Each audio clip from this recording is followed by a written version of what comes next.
Hi, I'm Stanley Goldberg, host of the Inquiring Mind podcast. I hope you enjoyed today's episode. And if you're new here, I release 2 episodes a week with a variety of fascinating guests, and I would appreciate if you would support my podcast by liking this video and subscribing down below. Thank you for your support, and now to today's guest. Michael Gerhardt, welcome to the Inquiring Mind podcast. Hi, thank you for having me. Yeah, it's a real pleasure. I was reading your latest book, I believe, about Lincoln and leadership on my Kindle. I don't have the physical copy in front of me. It was a great read. I came across your book because I was concerned about the state of the world. I mean, that's a very general statement, but I didn't see any leadership in the United States, didn't see any leadership abroad, and well, what I thought was an absence of leadership in the world. And I went to history, as I do oftentimes, trying to figure out what created some of the world's great leaders. And I came across your book about Lincoln. And so before we get into all of that and what makes a good leader and all that, can you explain why did you decide to write about Lincoln when so much has been written about this man? Well, it's a good question. I'm still trying to figure out the answer. I mean, part of it is that, like any, I think, lawyer, um, I have come across Lincoln throughout my professional life. As a student of American history, and particularly constitutional history, Lincoln looms large. He's a big figure, can't ignore him. And so I found myself time and again, and whenever area I happen to be working in constitutional law, coming back to Lincoln. My particular interest in constitutional law is looking at conflicts between president and Congress, or another way to put that is looking at what happens to the Constitution outside of the courts, apart from what the courts do. And that leads me to leaders like Lincoln, who undertook a number of significant constitutional movements or actions without going through the courts, or where the courts were peripheral. And so I've learned more about the presidency, the Constitution, from those different contexts. And I was curious about Lincoln within that context. But ultimately, the question I found myself most fascinated by was, how did Lincoln become Lincoln? I mean, the odds are largely stacked against him. It does not come from money. He wasn't particularly charismatic or handsome in modern terms. Had all of a total of 2 years experience in the federal government, and none in the executive or as an executive before he became president. So what helps to explain that? And this book sets out to try to answer that. Yeah, so we have this general misunderstanding about people, historical figures and historical leaders, that a lot of people come from rags to riches. We love these kind of stories, and they came up on their own. They worked hard, and here they are. And I think we have the same image of Lincoln historically. What I love about your book is you talk about these 5 men that shaped Lincoln's life in different ways, Mhm. and influenced him and guided him in his pursuit of the presidency and in pursuit of a greater goal. Those men were Clay, Jackson, Taylor, Stewart, and Browning. Can you explain who these different men were and how they individually came to shape Lincoln? Sure. And maybe just one word on top of what you just said, and that is Lincoln has come almost to embody or symbolize the rags to riches story as it relates to the presidency. And that raises a challenge for anybody who wants to study Lincoln. You got to separate fact and fiction, or do your best to try and achieve that. We can look back at Lincoln and see, oh my gosh, look how it worked out. Although he died for his country, we can see all these great things. So he must have been great all along. And that's a trap that gets set for a lot of people whose lives we're studying. We think, oh, they were just born this way and they just turned out to be a political genius. That explains everything. And I think that's not the case. Lincoln, of course, first thing to remember, is that he was a man. So how did this man overcome the limitations that he had in order to get where he got and to do what he did? And what I tried to identify and discuss in the book are the patterns in Lincoln's interactions with each of the 5 people you just mentioned. So when I started looking over Lincoln's life, I found his interactions with these folks to be repeated throughout his whole life. There are folks he meets, has significant relationships at different times, but not necessarily over time. And so I singled these 5 out because they keep appearing and reappearing throughout his life. So, for example, John Todd Stewart, somebody Lincoln met early on. Stewart was a prominent Whig lawyer in the state of Illinois. And Stewart basically takes Lincoln under his arm and hires him as his associate, so to speak, or in his law firm. And he gives Lincoln his first opportunity to grow as a lawyer. Stewart also taught him the ins and outs of log rolling in the making of legislation. So Lincoln learned a lot about how to make laws in the Illinois legislature, where he served 4 terms. And beyond that, Stewart also taught Lincoln about the Whig Party. So he gets Lincoln involved as one of the Whig leaders in the state early on. So Lincoln has to acknowledge, and later people will acknowledge this, that he wouldn't have gotten as good a start or as good a footing in Illinois politics, for example, in Illinois law, had he not been associated with Stewart and had Stewart not kind of tried to show him the ropes. When writing a book like this, did you end up looking back through your life and figuring out who the people were that shaped who you became? Yes. I did that before writing the book, during the book, and even I still kind of rethink that. And one other thing about Lincoln, just to kind of round out the portrait here, Lincoln was not good about thanking the people that he benefited from on his path to greatness. And that's one reason why some of these people get kind of dropped out, or they don't get looked at it as closely, because Lincoln's not pointing a finger at them saying, oh, he taught me this, or I learned this from that. And in my own life, so I had to learn, to be more grateful for the guidance. And my guidance, of course, it comes from my parents, a couple college professors, one who taught the history of oratory in the United States. That was a great class to learn about not just Lincoln, but other speakers and what makes them great speakers. So that introduced me to Lincoln's rhetoric early on. Another teacher in college kind of taught me about how the historian is like a detective, and I love detective fiction. So those kind of shaped my academic inquiries. And then beyond that, I've had helpful relationships with people in the practice of law and in the legal academy, people who have really been teachers to me, great examples and guides in allowing me to get where I've got.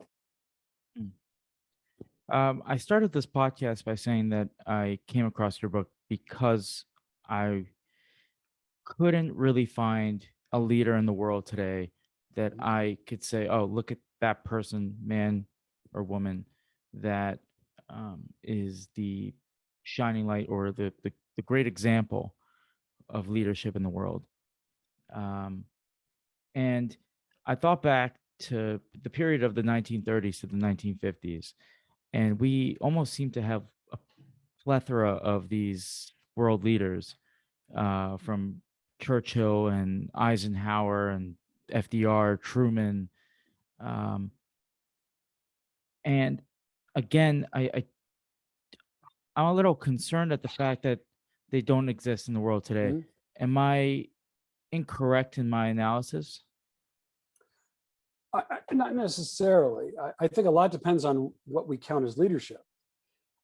And one thing we have to also acknowledge is that all the people you mentioned and all the people I would think of as great leaders, for example, Lincoln, were not as lionized during their lifetimes as they have been later. Churchill might be a little bit of an exception to that, and Franklin Roosevelt maybe also a little bit of an exception to that, in that they enjoyed great fame and popularity in their life. But Lincoln's presidency was entirely bookended by the Civil War. Uh, it was not easy for him to have fun or relax. He had a child die when he was president of the United States. His wife was going insane. There were lots of people who hated Lincoln, and of course, lots of people trying to kill him. All this is happening. And Lincoln wins the presidency the first time by a plurality. He does win it the second time more decisively. And then, of course, he dies. And we cannot find in his actual life a great deal of attention paid to how great a leader he was. We can find a lot more easily a great deal of criticism about him. And this would be true for people like Truman, who I think we look back on now as a stronger, more effective leader. But during his lifetime, he was, of course, as president, barely enjoyed the support of the majority of the American people, had lots of critics. Roosevelt, in spite of his 4 elections as president, had a lot of critics. And to these days, there are a lot of people that criticize him in spite of his political success.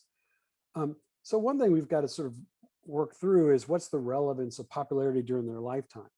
Popularity helps you get into office. It may help you stay in office a little bit, but it isn't necessarily the measure of your effectiveness as a leader. Think of somebody like Nelson Mandela. Throughout much of his life, he's in prison. And yet he later does become president and, of course, becomes a remarkable president. But we can't detach the one from the other. So throughout much of his life, he's not viewed as, oh, a great leader, at least by as many people as later see him that way. And Lincoln's a cautionary tale because lots of people, including people within his own party, actually hate him all the way up until most of 1864. So Lincoln, as it turns out, nobody really knows this. We end up knowing it. He's only got a few months from November 1864 to April 1865 to enjoy any of that political success. And therefore, much of his life is spent more kind of pushing back against critics than enjoying any kind of praise. Yeah, and in your opinion, if I asked you, find me a leader today that you said, maybe in the United States, in the Senate, and in the House, or the president, or whomever it be, or in the world, that you could say, it embodies some kind of leadership qualities that are at the moment underappreciated, but you believe that maybe in the long term people will grow to appreciate. Can you point to any person like that? Sure. Let me broaden, I guess, the scope as well. I mean, internationally, we may have some folks that I think could fit your criteria. Angela Merkel, for example, in Germany, has been a not only successful leader, which itself is significant, but I think she's had a lot of influence, not just within her country, but internationally. Very steady, maybe not kind of showy or colorful, but I think she's proven to be a durable, often inspiring leader. I think the president or prime minister of New Zealand is another example. She's remarkably young, but she's handled a lot of challenges extremely well. And her popularity is basically going through the roof these days. Given the fact I think she's barely 40, if that, she has what we hope is a really bright, political future. Come closer to home, it gets more controversial if I single people out. But I think we have some very important people if we expand our universe to go beyond politics. So I think, for example, I was very shaped as a young man by Arthur Ashe. I happened to be Jewish, I happened to play tennis, I happened to be discriminated against. He happened to be coming up at the same time and was an incredible model of grace and courage. And I think we can find similar kinds of models to that today. I think there have been Hannah Gray, for example, great president of the University of Chicago. We can find great leaders in those kinds of positions. I think if we go into politics or governorships, I happen to be think very highly of Mark Warner, senator from Virginia, was governor of Virginia when I was teaching at William Mary. Very competent, very thoughtful, very substantive. Again, not flashy, but competent substance and intelligence can be extremely important for leadership. I've worked a lot with Patrick Leahy. He's within the Senate, he's enormously well respected because he's so civil and reasonable. Again, maybe not necessarily all that inspiring outside of Vermont or outside of Washington, D.C., but I think history will be pretty kind to him in that he has been worked so hard for decades to try and develop a bipartisanship when he could, work a lot with Orrin Hatch, for example, in the time they overlapped in the Senate. And beyond that, I think there are others that we don't, the jury's still out. I think I also really revered somebody like Elliot Richardson, who was appointed by several different Republican presidents to several different cabinet positions.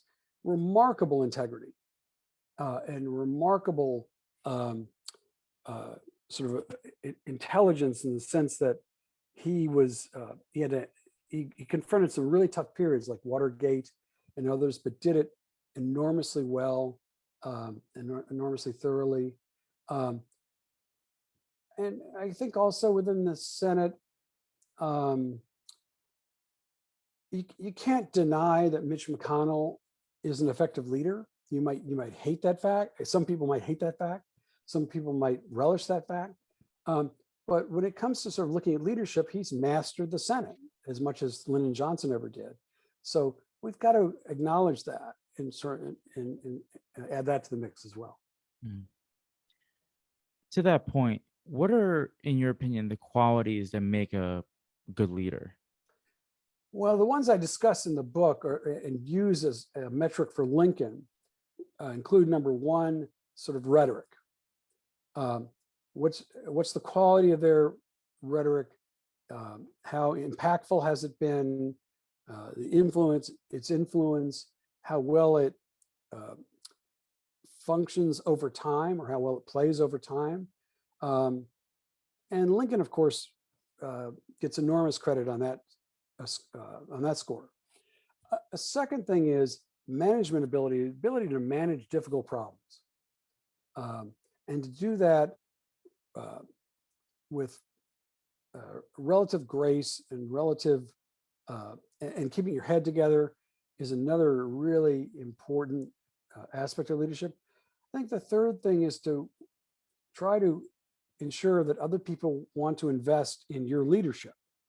So that may be a reflection of your success, but also the extent to which you are inspiring people to follow. Another important quality for me is the quality of how, whether or not somebody's educable. I think for me, great leaders are educable. They don't have closed minds. They don't cut themselves off to new or different information. And Lincoln, of course, becomes a great example there, not only learning about military tactics, but having to learn and adapt what he has learned to changing circumstances. I think all those are important aspects of leadership. I think the last thing I would say, and not necessarily the least in importance, is vision. What kind of vision, particularly a constitutional vision or political vision, does a person articulate, and how compelling is it? And the more compelling, the more important it becomes to that person's leadership. Yeah, and one of the things you partook in were the impeachment hearings against President Donald Trump. I listened to your introduction and some of the questions you were asked by different members of the House. I found it extremely interesting. Even when it was going on at the time, I thought it was one of those moments in history that was worth watching and just Hmm. seeing uh, why people thought the way they thought. And plus, I've never quite experienced something so polarizing in my life. Uh, It's an impeachment trial that should be not unanimous, but at least people understood, like one of the other sides, even if you don't think he should be impeached, you kind of understand why the other side is trying to impeach him. sure. There was no almost understanding of why the other side was trying to impeach. Um, so to would you be able to explain to people why you decided to partake in the hearings and why you thought President Trump at the time deserved to be impeached? Sure. So we'll turn the clock back a little bit. And it's 2019. Um, and the circumstances are just as you say. Americans are divided, viciously divided over a lot of different things, including the leadership of Donald Trump. Um, Within that atmosphere, of course, the impeachment process began to unfold. It so happens that impeachment is one of my specialties. I've written a lot about the process, I've consulted a lot about the process. I've worked with people in the process, including as a joint witness during the Clinton hearings, joint that is called by Republicans and Democrats during those hearings. Also asked by the entire House of Representatives to kind of give them a teach-in on impeachment back in the late 1990s. So with the impending impeachment of Donald Trump approaching, and the awareness that I know something about the field, I was very much part of a lot of different conversations about impeachment, both in the media and in Congress. And when I was asked to testify, I said yes. I mean, partly because it was a very important event for our country. Secondly, I see it as part of my public service to try and help my country um, in whatever ways I can. The third is and quite possibly one of the most important reasons is I'm an educator. And when I get into that kind of situation, and I've testified more than 20 times before Congress, I see my role primarily as an educator. I don't see it as being necessarily an advocate, but I see it as um, someone who's trying to educate people more generally about what the issues are and what they have to think about as they work through these issues. I ended up testifying in support of the movement to impeach President Trump because, based on all the learning and other things I had about impeachment and my study of all the different records at the time, I felt that, particularly with regard to um, the Ukraine situation, that President Trump had stepped across a line. Um, and that was a line that was extremely important for presidents to follow. This is the line that requires presidents to not just take their own self-interest into account in interacting with other leaders, but to act in the national interest, and not to solicit foreign countries to interfere in our elections. For me, that was um, it was it was just flagrantly violative of the obligations of the president. Another way to think of this is, from my perspective, I understand that most of the time in a school zone you drive under 25 miles an hour. If somebody drives 70, you don't really need to be an expert to know that person just broke the law. And for me, that's tantamount what I thought I saw, that within the context I've just described, President Trump was the one that was just uh, undertaking conduct that was so plainly incompatible with the law. That is to say, the law that constrains presidential power, that I thought part of my job before the House Judiciary Committee was to explain why I thought he had crossed that line, or what the significance of his crossing that line. Why do you think it was so difficult for people to see, as you just mentioned, the part that people seem to miss the whole public service part and the fact that you felt like it was your duty to say something, whether they agree with you or not? That's a whole separate Sure. issue. But it seemed like we were in a point in our country, and I think more so now, that it's us against them. Yep. And no, if you spoke out against the wrong side, you're automatically wrong. You automatically hate Trump. I don't know your political beliefs. I don't. Uh, I feel like that's not extremely important. Um, but what is important is that you wanted to explain to the American people what you thought was wrong, and then let them decide as to whether this president deserves to be impeached or not. Right. Why do you think it was people couldn't see through that? Well, that's a really good question. I think it's probably because of a couple things that end up um, kind of reinforcing each other. One is this growing movement of tribalism, which I think you've largely described. The fact that people are dividing in not just into sides, but into different tribes who define themselves by their opposition to the other side and view the other side as unpatriotic, evil, and if necessary, worth killing, or at least doing away with. I can't approach life like that. I teach students of all kinds of political views. It is not my job, and shouldn't be part of my job, to tell them ultimately how to think. It is to try and inform them and to inform their thinking, to give them some insight and opportunity to develop skills for working through problems on their own. Now, when it comes to the Trump situation, I think coming into the hearings in December 2019, the House of Representatives was, of course, sharply divided along political lines. The American people were sharply divided. And part of the sharp division was whether or not people supported Donald Trump or not. Interestingly enough, I didn't think that was the critical question. Whether or not I support Donald Trump or I support Joe Biden, it's not relevant to my constitutional analysis. I don't care what the party is of the president if I'm asked to examine whether or not the president has engaged in impeachable misconduct. That thought on my part was alien to that large numbers of people. And so I think that's partly a function of tribalism. I think it's partly a function of anti-elitism, which I think is intensified over the years.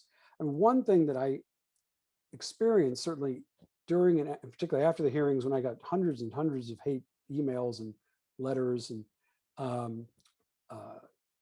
including letters that talked about how the Nazis had the right idea about exterminating the Jews, and yes, does that sound a little bit over the top? It should, but I also sensed within all that hatred a great deal of contempt for somebody who claimed some expertise. And I think people who are filled with such hate or want to manifest such hate, they want to be able to, frankly, bully the other side into silence. I think we're seeing some of that right now, quite frankly, with regard to whether one gets vaccinated. But for me, as a teacher, I always have to be concerned about what's in the student's best interest. As a citizen, I think what's in the country's best interest, or what is in my community's best interest. And that means if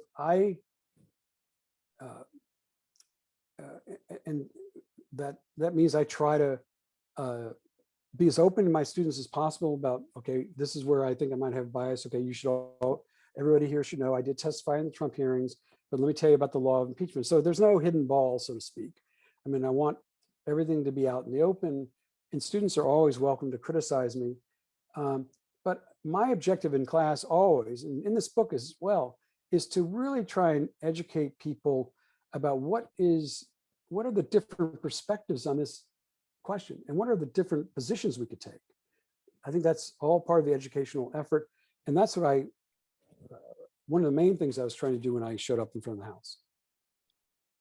Yeah, I think the issue a lot of people have, I'm not going to speak for, um, I don't think playing devil's advocate here is necessary, but I think this lack of trust must come from somewhere, and it doesn't. And I think one side of the political aisle has almost not tried to understand the other in terms of why they feel this deep distrust of quote unquote the other side. The other part I'm trying to Yeah. balance in my head is the division that we face in the United States. And sometimes I feel like the division that people always talk about and how polarized we are is actually not as bad as people claim. Because I think if you go on Twitter, you will definitely feel like this country is extremely polarized. People will curse out anybody in the comment section. They will call them names. They will bully them into submission. They will go for their jobs, their livelihoods, for against their families or whatever. But that's not real life. It's a lot harder to look somebody in the eye and say what they say on Twitter, and then going online and hiding behind the comfort of a keyboard. So sometimes I feel like this country is not as divided as people claim, because every time I talk to somebody and I try to sound, give a rational argument, whether they agree with it or not, most people will not try to yell at me or shut me down. But I think that's all we see. If you turn on the news, you see 3-minute, 4-minute clips on Fox News or CNN of people seemingly yelling at each other. I think that's why long form conversation like podcasts have been so successful, is because you've given people a chance to explain themselves and not just, oh, that person is now canceled or that person is horrible or whatever. They said one thing and forever they're going to be excommunicated. That's not how we work or how we should operate. So I just don't know if um, it's hard for me to understand why it's hard for people to listen to a person like you, maybe take a position they disagree with, but understand that you are clearly an expert in the field. Well, again, I can't. I will confess, I'm not. I've tried to understand the hatred. I've tried to understand um, the negative points of view. I don't want to speak for others, and I can't pretend to be an expert or even correct in my perception of whatever the criticisms may be.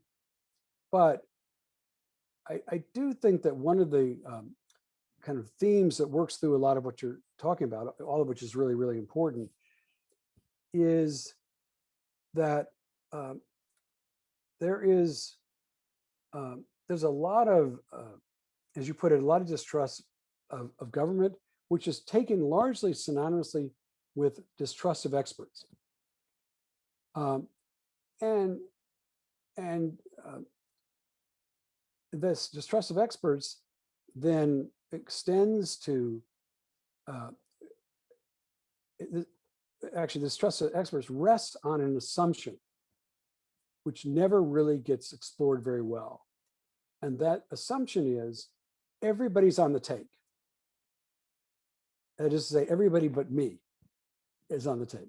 Everybody is corrupt except for who I'm not speaking about myself, of course, for who I decide to trust. And that assumption is just empirically false. There are people who will try to participate in the public sector and view public service as a noble calling. Other people will look at that and say, they're completely deluded, and I know more about the political situation than they do, and they're as politically corrupt as anyone. Now, to come all the way back to what you were saying, how easy is that to say on the internet, through Twitter, Facebook, or whatever else, or to throw curse words at somebody? What's being revealed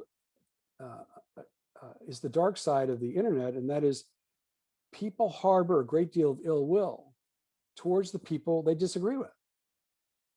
I grew up in Alabama, and I know a lot of my friends in Alabama really, really resent having the federal government tell them what to think and what to do. They resent that to their core. I'm not necessarily all that different, except I'm probably a little more of a libertarian. And it's not so much contempt for government or that I necessarily distrust it. It's just that I take some of that skepticism and apply it to state governments as well. I mean, why stop there? However, getting informed sometimes will allow me to think, okay, that's a good idea or that's a bad idea. But I also realize, hey, it's Congress. That's where people go to compromise. Congress is not a place where people can be very successful just making unilateral demands all the time. Almost nothing will ever get done that way. And so it's easy to sit on the sidelines and think, okay, Schumer's corrupt, or so-and-so's an idiot, or whatever is not, is crooked. I mean, that's the easy way out.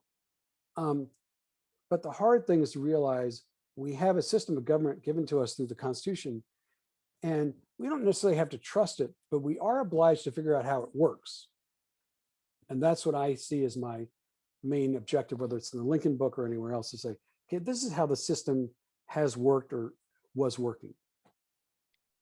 Right. And when I was talking earlier about what seems to be like an absence of leaders in, I'm going to speak about the government sector, not, doctors or anything like that. Sure. I was especially I started thinking more about this after I'll give my opinion away, the debacle of Afghanistan, of pulling out of Afghanistan. And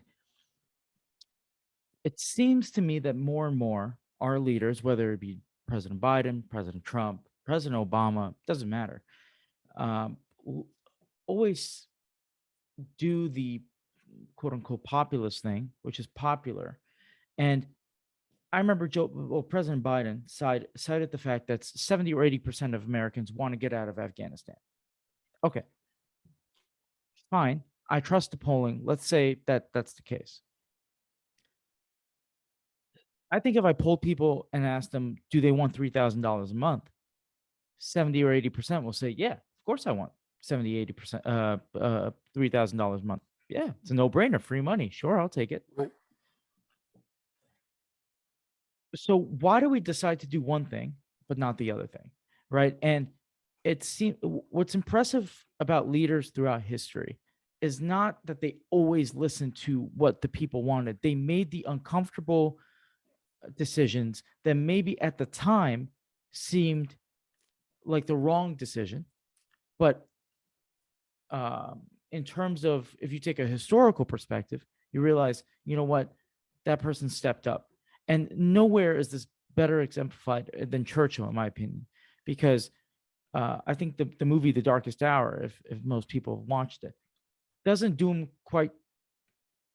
justice, because there are a few moments where, the Hollywood scene where he goes to the London Underground and starts talking to the people. I'm like, it's more impressive that he didn't have to do that, and he made the difficult decisions he did without having to consult his own constituency. Because with all due respect, the average person riding the train doesn't have military expertise. He doesn't know what's going on on the beaches of Normandy. So, and now we seem to have leaders that cater almost exclusively to people and do exactly what people quote unquote want, but is not the best decision to make, and isn't the reason we elect these people to make the decisions that we maybe wouldn't make, but are unpopular, but are the right ones. I think one major challenge to that, as you know, is the rise of political parties. And we haven't really focused on that, but I think it's central to all this. And political parties exert more control and more influence over their respective members in Congress than they ever have before. And therefore, if somebody deviates, for example, Lynn Cheney, I mean, I would give her the benefit of the doubt. I give benefit of the doubt to most people. She was trying to act in good faith. She gets slammed and punished for that. The same thing could happen on the Democratic side. If you deviate too much, we'll see what happens to Joe Manchin, for example.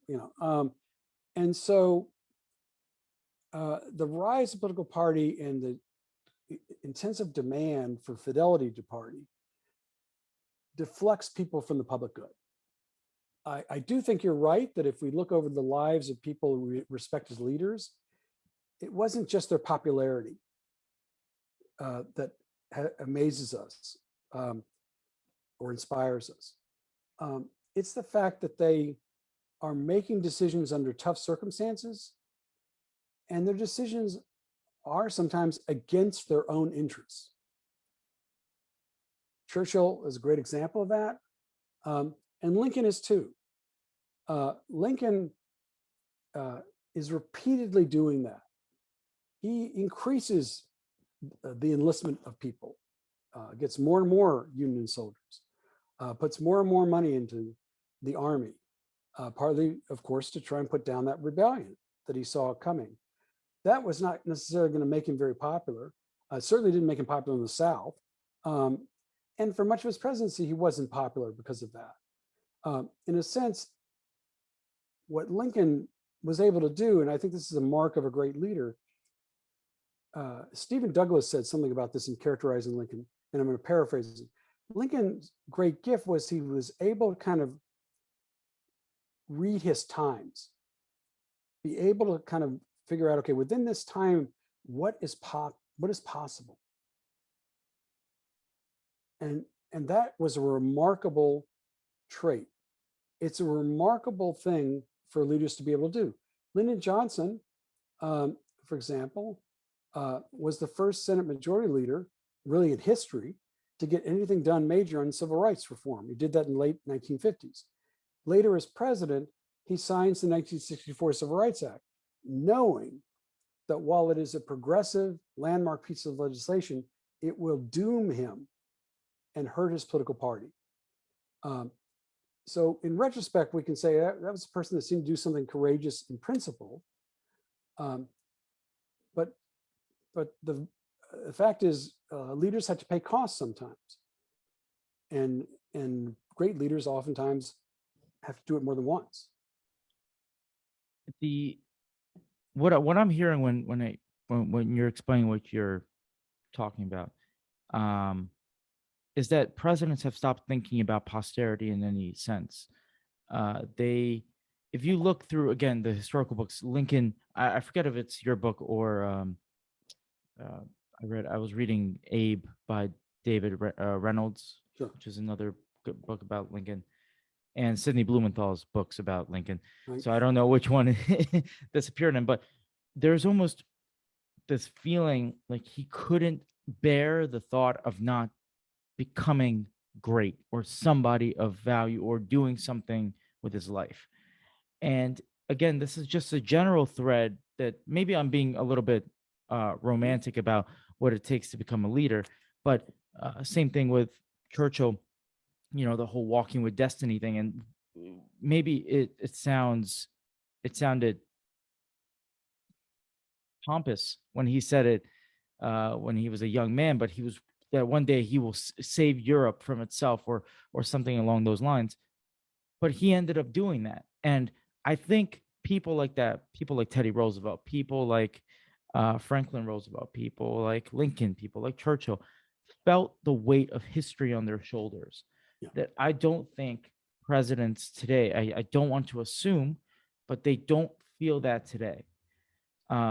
Maybe, and I'm going to maybe focus in, maybe it's hard to analyze the last two presidents because we're currently going through one of the presidencies and Trump's presidency just ended. So maybe I'm wrong. Maybe, I'll retract my statement, but it doesn't feel that way. It doesn't feel like they care. They're just doing it for the expediency of the moment. They're doing it to get it done and then move on to the next thing and whatever it might be. While those people seem to feel the weight of history. But I also think, maybe, I'm sorry, I'm ranting a little bit, but That's right. um, it's because they knew their history. And presidents today, I'm not, again, not saying all presidents, there are a lot of smart presidents, but uh, it seems to me the last two presidents don't really know history that well. And that it it it pains me to see, because you make a lot of reckless decisions when you don't know that stuff like this has happened in the past, and you can analyze it looking back a little bit and have it shape your decisions today. um Again, feel free to disagree and feel free to tell me I'm wrong, but that's how it feels. No, I can appreciate that, and I can't tell you how to feel or not feel about any of these things, um, but I think you're pointing to something extremely important that I tried to pay attention to in the Lincoln book, that also has contemporary significance for all of us, and that is um, whether you go back and remember one of the things I mentioned as a criterion for leadership was vision. And I think that we can underestimate that, but if we unpack vision, it can be, it can consist of a couple different things. One is a heightened, maybe even intensified interest in their legacy as president. So they are looking more longer term. You can see that. I talk about this in my book on Lincoln. Lincoln is having conversations with his secretaries about, that was, I think I did pretty well there. How does that compare with, you know, other presidents? He's thinking about that. And the question is why? These people are not even alive while he's president. It's because he's thinking down the road. Having become president, Lincoln understands he has to, that a central feature of his job is to care about his legacy, try and shape that. Most people that become president want to have a good legacy. And so what we can do is we can kind of scratch the surface of whatever it is they're trying to do and figure out, okay, how's that legacy looking? How's that shape the legacy? What is it? What is it? And I think that Lincoln understood that his legacy would be intertwined with what happened in the war, but he also understood it would be intertwined with things like building the Transcontinental Railroad, bringing the United States into making it more cohesive, more united in certain respects. And maybe the most important thing Lincoln did was to think really boldly about the future and realize that we, the people, can't exclude African Americans, that they are citizens, of course, and deserve the same rights and entitlements as other citizens. That was very forward thinking, and that's what we can look for in any given leader. Yeah, so maybe to begin wrapping up in the interest of time, I asked two questions of all my guests, uh, and I'm going to bundle them together and you answer in whatever order you please. The first one is, what gives you hope for the future? And the second was, what are 5 books, fiction, nonfiction, that you would recommend to people? Okay, great questions. Well, what gives me hope is I do have 3 children. They're all great young men, and I have great pride in them, and I have great hope, I think, for our future, because I think the folks I see coming up